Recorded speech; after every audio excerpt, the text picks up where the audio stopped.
أن تعبد الله كأنك تراه فإن لم تكن تراه فإنه يراك এমন ভাবে আমার মালিকের ইবাদত করো ওয়াকে মনে হয় যেন তুমি আল্লাহকে দেখতেছো।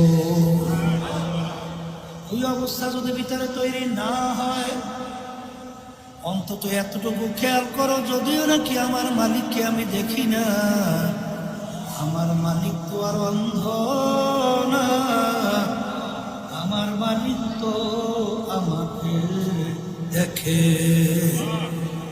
কেমন নামাজ তারা পড়তো। এক যুদ্ধের ময়দানে আলী রাদিয়াল্লাহু তাআলা আনহু তার পায়ের ভিতরে তীর ঢুকে গেছিল। এমন ব্যথা হাত কাছেও নেওয়া যায় না, জোরে ব্যথায় চিল্লাই ওঠে।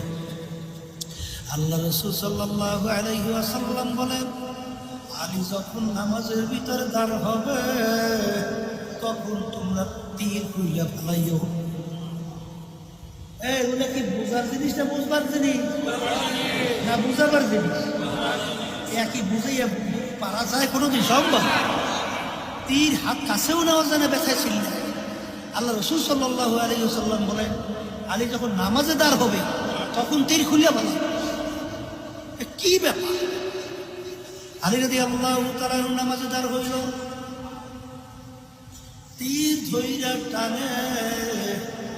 আলী রাদিয়াল্লাহু তাআলা কোনো খবর নাই, কোনো খবর নাই। কি নামাজ পড়ছ? আর তুমি আর আমি কি নামাজ পড়ি? হ্যাঁ,